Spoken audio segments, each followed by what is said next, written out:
สบายดีสบายดี สบายดี วันนี้เป็นแต่งตัวงามได้วันนี้ได้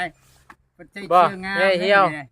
จะขึ้นใส่เสื้องาม ป แท้ กติเพิ่นไม่ได้ใส่แต่งตัวปานนี้เลย เฮ้ยเขินเลยเขินผู้บ่าว แต่งตัวหนักได้วันนี้ปกติเพิ่นไม่แต่งตัวกันยาว เอ เนาะ อ แห้งหล่อกว่าเก่าเนาะ แห้งหล่อแห้งสวยกว่าเก่า สวยกว่า ไม่ เก่าอะ อืม ไม่กว่าเก่า อืมอืม ก็บ่งัวถึกคู่เถอะเนาะบัดนี้ แม่น งัวงามคู่เลยบัด บ่ นี้ ไปได้ไหนตู่เดี๋ยวนี้นะ ฮะ มาอ่านเบิ่งเพื่อนเบิ่งชานผู้แสบผู้สาวไปได้ไหน โอ้เบิ่งคนนี้นิสัยนี่แหละ อันนี้คือเพื่อนเพิ่นเด้อทุกคนเด้อเพื่อนไอ้เหี่ยวเพิ่น ธรรมดาเลย อืมนี่เออ เป็นเพื่อนของเอ้ย จักว่าเพื่อนผู้บ่าวก็จักว่าน้อยกว่านี้ก็บ่จัก เพื่อนได้เพื่อนผู้บ่าวคนนี้ เพื่อนผู้บ่าวน้อยกว่านี้เจ้าสิชม สิอยู่นำได้บ่เนาะเพื่อนชานน้อยเนาะ เอาเถอะ ฮะ ได้ เพื่อนน้อยนี่นอนอุ่นไหนเออ ปกติ บ่ติอันบ่โต อ๋อ บ่ติว่าเพื่อนน้อยเพื่อนใหญ่เนาะ เอาโลด ใครเนาะขนมบุติบุเลือกกันเนาะ ปกติ ปกติเขาวเปลือกบ่เลือกข้าวสารบ่ เริ่มละหมักเอาโลด โอ้คะแนนหมัก อย่า อุ้ย ละหมักแล้ว ร้อยแล้วตัวร้อยแล้ว ตู้พายอดบัดนี้ อย่าละแล้วเรา เนี่ย บ่ ยังไม่ ไป ยา แต่งเขาเนาะ บ่อันน่ะตัวเหี่ยว อย่าง อันว่าได้อันนั้นตัวพายน่ะมีหยังอยากบอกเราเนี่ยอยากเว้านั่นเดี๋ยวนี้มีผู้มาหมักมาหักใหม่เลยได้ได ไม่ได้บอกละละเลยไม่บอกนะมีผู้หมักเขาหมักไว้แล้ว เอาแล้วบ่บอกอีก บ่ได้ติ บอก ฮือบ่บอกเลย บ่เด้อ ไปแบบบ่สั่งบ่ลาเลย แห เอ ม เรา อ เลยหมักบอกน้ำไผ่เนาะ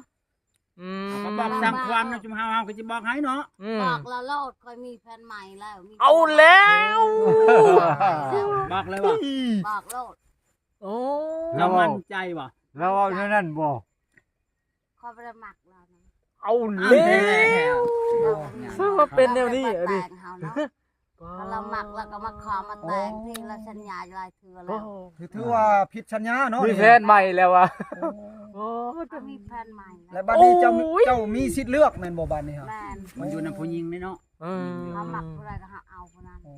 โอ้โอ้ บ่ได้หมัก อ้า แล้ว วทุกคนเลย โอ้ พังดูเอื้อยเหี่ยวเฮาเว้าเดียวเนี่ย โอ้ เพราะว่าตู้พายเนี่ยแบบเราว่าแบบลังเลบ่มาขอเราจักเถื่อ แม่นแม่น เอ เจ้า อ เจ้า บ่สิคออยู่ด้วยครับบ่คอ และมื้อนี้นี่เพิ่นว่าเพิ่นมีทางเลือกบัดนี้ มี เพิ่นมา ผู้ เห็น บ่าว แม่น ตู้แบบว่าผู้บ่าวก็แม่นนะคนใหม่มาหั่น อ่ะ ตู้มีมื้อนี้ ตู้มีเสียวหักเสียวแพงว่าสิซะ เสียวแพง เสียวหักเสียวแพ เอง อกินสุกกินดิบนํกันได้ เคย ครับ กินสา เออ เห็ดนางกันอยู่ แต่ว่าวันนี้หักลำกันบัดนี้ โอ้โอ้ ปุ้ยเหี้ยว่าอีหยังสิเกิดขึ้นนี่นี่ไผสิหึนใส่ไผยังว่าเออโอ้ยผมบ่อยากเว้าโลดงานนี่นะ เป็นจังได๋ เดือดแน่นอน จังได้ตู้มื้อนี้ฮะ ผู้สาวมักในเจ้าเอาได้บ่ซำนี้ ได้แล้ว ได้บ่ มักอยู่แม่นบ่ จัว่า ตู้ จั มัก เปร์เซ็นต์ อยู่แม่นบ่ผู้นี้ มัก นะ อยู่ จักเปอร์ มั เซ็ ก นต์ แม่นบ่ เจ้า จักเปอร์เซ็นต์มักนี่ หืม จักเปอร์เซ็นต์มักนะ อยู่100%พุ่นแหล้ว โอ้อื โอ้โห ม มีบุญวาสนาคือเราเว้า ให้มันชมความมุ่งมั่นปรารถนาเนาะ แม่น ให้มันชมความหวังในคำกับคำเว้าของเราใครในเนาะ แม่น อืม ให้มีโมเฮ็ดนาเฮ็ดสวนเฮ็ดไทยน่ะ คำเจ้าได้ตูมีเนี่ยคอยก็จะเที่ยวมาดูอยู่ โอ้บ่นะตู้มีเราดูได้เฮ็ดหัวเฮ็ดค้างเฮ็ดนั่นเฮ็ดนี่ว่าเราบอกไป บักทั่วเฮินเราหลายได้อละปมตัวมักบวบมีได้ให้เราเอามาให้เด้มักบวบ เอามาให้เด้อ มักบวบมักทั่วหลายได้ บ่บอกทั่วเป็นมากแล้วบ่ตู้ ก็ได้ ทั่ว มี มันก็มีคร ปั บ ญหา หม กับ ด ผม ส่วน ใส่ดอก เออหัดอีกจักหน่อยอีกจักหน่อยจักหน่อยใจเย็น มันด่า ฉัน งก็ มี มี ผู้ หรอก พามา โอ้ สิมาอยาก ฉันฝากเนาะ มาโลด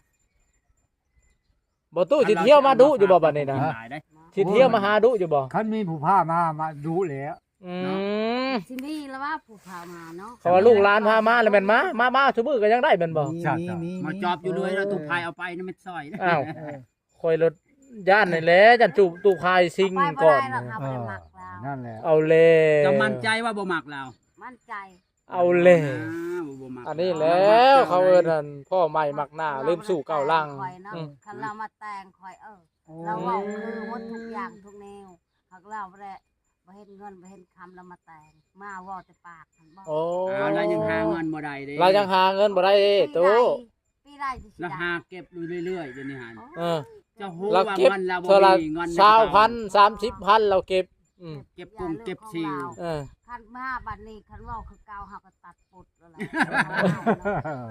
ตัดคือตัดเชือกวาวนะว่า แม่นเฮาก็เอาตัวนี้ไปแล้ว เอาเร็วเอาตัวนี้แล้วแหละลาว่าสิเอาผู้นี้เลยแม่นบ่บัดนี้ สาว นะ ลงหมักแล้วได้เจ้าชีหับได้บ่ เขาเรามักข่อยเราบ่มัก ตู้ มัก ทึกตาเจ้าจะว่านี่ตู้พายกับตู้มีเนี่ยเจ้าทึกสเปคผู้ใดมาก เธอ อะไร จะแบบผู้นี้หลายจะไป เอาเร็ว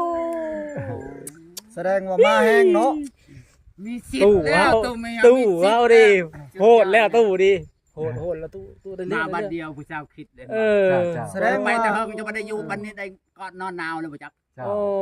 พอดีแล้ว มา ดี ช่ แล้ว วงหนาวพอดีเลย สิได้พอผมกลางคนแล้วตู้เอ้ยเจ้าฮะ แม่นเนี่ย เออ แสดงว่าตู้พายเฮานี่ หาเงินยังบ่มีเงินแต่งนี่เอื้อยเหี่ยวเมื่อยค่าอะไรแม่นบ่ เมื่อยแล้ว โอ้ บ่เอานะ ปอทุบบ่เอาเลย เหมือนกันกับเราลามเชือกงัวมันก็ลุดแล้วเนาะเลือกลามไปเนาะลุดแล้วเนาะ เอาเมื่อยขาเมื่อยเว้ากับเราแล้ว อื อดบ่ ม ได้ ไม่อดบท อดบ่ได้เลยแม่นบ่ ทนบ่ได้แล้ว เออ มีผู้มักสิเอาคนใหม่ โอ้ก็เอาคนใหม่แล้วเนาะ โอ้ โอ้ มาอยู่นำกัน เอ้ยอย่าได้ดีผู้บ่าวจะตบมือโคตรลีงานนี่กูบ่อยากว่าอะไรกัน ใครจะได้มีโมไปหาขุดกระปูแล้วบัดนี้แล้วหาขุดกระปูเก่งเนี่ยคือผู้หญิงนี่มักหากิน ข่อย ได้ มักหากินว่าซั่น เรามักหากินได้ เราไม่เราก็หาเก่งเท่านี้นะ เออ เออ ใส่มองใส่ขุดอันเมื่อกี้นี่ไปขุดจิรอเมื่อกี้ได้ลายเต้าบ่จิรอฮะ เริ่ม10กว่าโต ค่อยมาทันแล้วก่อน ก็ห้อยป้าไว้แล้วก็ม่วงหั่นแหละ มาเจียวจิรอมาแหลง พว เนาะ กนี้บ่มีผู้เฮ็ดเลี้ยงเฮ็ดง่ายให้เนาะ ม่านความ เมื่อก็บ่มีกินด้วยขวนั่นแหละ7-8โตนั่นกินตัวนั้น เดียวแล้วเมื่อยล่ะ คันได้เราเป็นเมียนี่สมมุติว่าเราไปหาขุดเจ้าก็เลี้ยงงัว โอ้ คันเจ้าไปเลี้ยงงัวเราก็ไปหาขุด เออเปลี่ยนกันเฮ็ดนะ เออ ตู้มี เดี๋ยวนี้เอื้อยเหี่ยวเฮาว่าอยู่ผู้เดียวนี่เมื่อยแล้วเดี๋ยวนี้หั่นเออ เจ้าคือกันแล้วเฮา มันทุกข์ยากมันบ่มีหยังหา จะคอยก็หลายปีแล้ว มันบ่ โอ้ ได้ มัน 3-4 ปีแล้วตั้งแต่บ่ได้ คือกันนั่นแหละ มียิงบ่ได้ใกล้ก็มียิง โอ้ แสดงว่าโดนเติบแล้วเนาะ หลายจะหึงแล้ว โอ้แสดงว่าหลายปีเติบเลยโชว์ 4 ปีแล้ว อ๋อ 4 ปีนี่นั่นนี่ โอ้ อยู่ผู้เดียว บ่ตู้ อดทน บ่ได้เข้าเมียงแล้วบ่เนี่ยเจ้ามันเข้าเมียงนะ จักแหละ ลองซับเบิ่งเด้อลองซับเบิ่งเด้อ ของบ่ได้ผลมันคือผ้าเนาะ โอ้ย คือว่าพาบ่ได้ผลมันเข้าขี้เมียงได้เนาะ เจ้า มันบ่มีหินผลบ่ อืม เจ้า ต้องหาหินอยู่ โอ้เปิดสิ เอ้ย ก็เพื่อว่าจะหาหินได้เนาะ แม่นแหละ จักเวลาได้ชั่วโมงใด โดยโอ้ แสดงว่า บัดนี้สิมาแข่งกับตู้พายได้บัดนี้เนาะ เจ้า โอ้ จากเพื่อนฮักนี่สิกลายเป็นศัตรูก็ได้บัดนี้ได้สิเป็นกลายเป็นคู่แข่งก็ได้บัดนี้ ย่านแต่ตัวพายหายเดียวหรอก เออเฮ็ดได้กับย่านนี่ เพิ่นกินข้าวเคยกินข้าวนำกัน เอาแล้วฟัง เด้อหายกับเรื่องของเราเรา เอ เป็น อ ของเฮา โอ้ ค่อยมักเจ้าบัดสิไปสิหาเรื่องกับเราก็บ่เอานะ เจ้า โอ้ยแสดงว่ามีเหี้ยวนี่ พร้อมเสมอที่ว่าเข้าข้างตู้มีว่าสิซะ แม่ มักตู้มีแล้วว่าสิซะว่าง่ายๆก็มัก 100% แล้ว คนก็จะคายกัน คนแบบหน้าตาคล้ายๆ คา เคี ย ยง กัน กัน น่าจะเป็นเนื้อคู่กันเนาะ แม่ ท่านว่ามีผู้เก็บผู้เล่มไว้ก็สถูกแล้วอ่ะ โอ้ มีกันอยู่ผู้เดียว อยู่ผู้เดียวเนี่ยโอ้ทรมานหลาย เรือนเราไปอยู่เรือนใครแล้วเนาะ เที่ยวไปเที่ยวมานั่นเราก็ปลูกเครื่องคนพลปลูกเราเต็มสวน เออ เจ้าก็เมื่อพุ่นเนี่ยมาพี่แน่ได้ว่า เที่ยวเอาเราก็ผู้เดียวเจ้า โอ้ยอันนั้นเราขี่รถทีมนะฮะเราว่าของเราฮะเราว่าคักๆ ปั่น นะ จักรยานเก่งเขายังปั่น โอ้ยบักยังก็ของพ่อใหญ่จักรยานเจ้า บ้ ฮะ เรามีบ่ ตายไปเลยนะ ลูกหลานมีก็เขามีครอบครัวไปมาแล้วเราอยู่ผู้เดียว ตายไปแล้ว อ๋อ อืม 2คันน่ะตายหมด โอ้จักรยานตายแล้วเพ่แล้วสิ สิ ซะ เชียร์โรเล็ตมาไปซื้อโรเล็ต ใส่โรลิสมันใหม่ซ่อมเอาใหม่ ว่าจะให้น้องพาไปซื้อ ไปซื้อมาซ่อมใหม่มันบ่ตายดอก ถือว่าอยู่อิสระนะเรานะ ไม่สิมาแต่เช้า เป็นแบบโคตรโสดว่าสั้นนะ มักบวบมาผ่า อื เอา ม ไปนายแพงเนี่ยเอาไป โอ้ ฉันก็เฮาออกหน้าแล้วเฮามา โอ้เสร็จแล้วครับบ่ได้พ่อกันซ้ำแม่นบ่ บ่ได้ไปฮะ อืม เกี่ยวแล้วนี่ละสิออกมาหน้า อืม อืม ออกแล้วก็เฮามางัวเฮาผูกอยู่หน้าเขาเจ้าเด้ คันยังบ่แล้วสิมาเกี่ยวซอยเด้อ เอคารมผู้บ่าวดูว่าธรรมดา เออ อันนี้จะว่าคารมของแท้ทุกคน อื อัน ม มาโลดขึ้นมาได้มาเกี่ยวชอยโลดเพิ่นจะเอาปีได้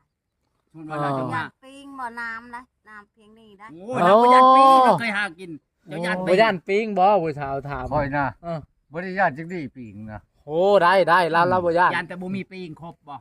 ว่ามันครบแล้วก็จับออกโลด โอ้ยคอยยา มาจับ นะ ได้ อ่านเด้ผู้สาวย่านก็จับปิ้งให้ผู้สาวแล้วบัดนี้เนาะ จับออกโลด อ๋อ บ่ได้ญาติบ่ได้แม่นว่าคุยบ่ได้ญาติปีงนะ สมมติว่าเขามาอยากมาข้ามคืนนี่ได้บ่ ไม่จากกับทักแกเด้อ เออ เฮาเนาะ อืม จักเด้อนี่ บ่จัก ไปจักน่ะ เอาเธอเกี่ยวเข้าน้ำคำแล้วก็บ่ได้เมื่อเนาะ แล้วข้าวแล้วน้ำพอแล้วว่ามันสิเอาโชว์เนาะ บ่ได้เอาดอกคบไปก่อนคบ อ๋อ ไปเรื่อยๆก่อน คบไปเบิ่งตู้ ให้ เฮา ค ว่า บปรับแล้วบ่ได้ให้เจ้ากับเราเนี่ยคบไป บ่ ก่ แม่นด อ อน กว่ามื้อนี้ก็มื้ออื่นบ่ได้ว่าดอก คบไปเรื่อย เนาะ พอแล้วยำแรงยำ ๆเออ คนพอแล้ว บ่แม่น เก็ ว่า บไปเรื่อยๆนะวันละแหละ บ่แม่นว่าเห็นโตแล้วเอาเห็นเงาแล้วขุบเนาะ เจ้าเบิ่งเราเบิ่งเจ้าไปก่อน ก็เบิ่งมันคักแน่ซะก่อน นี่ ลางเทื่อลางคนก็จั่วบ้านจั่วเมืองก็มีเนาะเนาะบ่ได้ บางเทื่อเราเป็นคนบ่ดีเจ้าก็ต้องทำน้ำชุมเฮานี่เพราะเฮาเคยอยู่กับเรา อืม เจ้าว่าทำนี่ เบิ่งกันก่อนนั่นแหละนี่ใส่กันบ่เท่าบัดดีกับผู้หนึงคนบ่ดีกับเจ้าก็มีหั่นนะ แล้วแต่บุญไปบุญนั้นถวาย เออ เนาะ คบไปเรื่อยๆ บ้านนั้นอยู่ใกล้บุญนั้นอยู่ไกล อ๋อ